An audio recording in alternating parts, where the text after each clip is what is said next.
Sino kaya ang mamang yan mga idol? Hindi kaya yan sila Lapu-Lapu? Hindi. Nandito po tayo ngayon sa Stone Kingdom sa Baguio mga idol. Ayan no, nagpa-picture na kagad sila mga idol. Ang ganda nito mga idol at napakatayog po. At sa ngayon dahil maulan ay medyo konti lang taong nagpakalat-kalat dito mga idol. At isa na po tayo roon. Dahil gusto nating makita itong Stone Kingdom. Napaganda po ng disenyo nito. At masyadong matatayog at marami pong mga malalaking estatwa rito mga idol. At syempre, nandito po ang ulo ng White Carabao. Kita nyo naman, nakasabit dito sa gitna mga idol.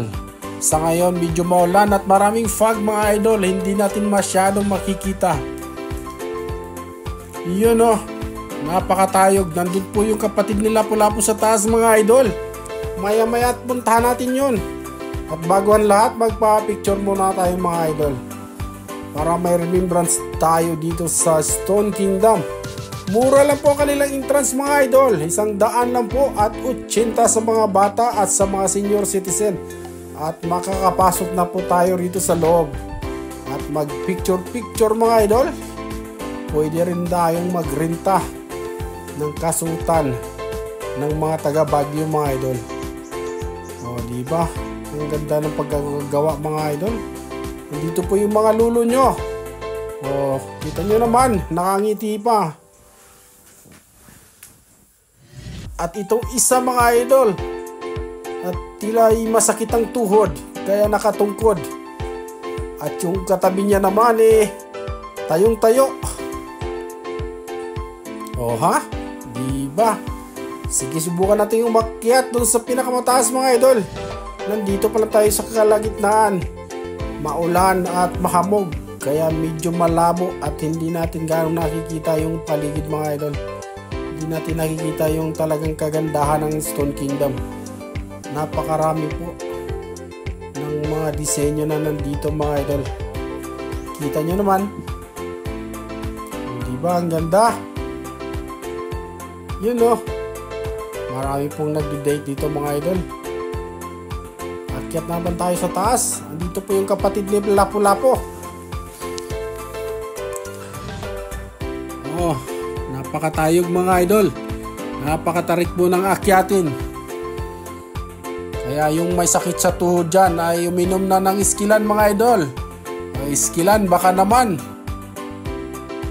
Marami po mga kabataan ang namamasyal mga idol. Alam mo yung lungga na to mga idol ay dating minahan po ito. At ngayon ay nagiging kuweba na.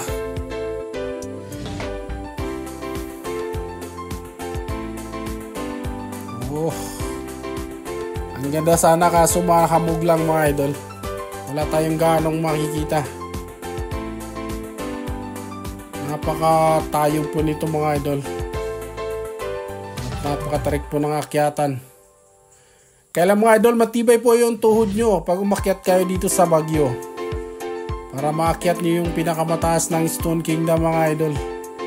Yung iba ay nasa babalaang at nagpapapicture mga idol. Hindi sila nagawang nakaakyat dun sa taas. Di ba ang ganda? Napaganda mga idol. Sa halagang 100 lang mga idol. 100 lang. At may enjoy nyo na itong Stone Kingdom. Isa po itong napagandang pasyalan dito mga idol. Di ba kuya? O daw sabi niya. Yun no. Galing na ang aso si Uncle. Di ba? Ito po yung kanilang pinagmalaking sculpture mga idol na nakalagay dito sa gilid ng pader ng Stone Kingdom mga idol. Meron pa dito sa kabila. Oy, ito po yung natatai po siya mga idol. Hindi biro lang. Joke lang mga idol. At itong isa ay nangangaso. May karga-karga pong usa mga idol. Yun o, ganda sana kaso medyo malabo po. At narinig nyo ba ang kantang Sisiwit mga idol? Isa po itong ibon. Kita nyo naman, yan po ang sisiwit. Yan o, sisiwit bird.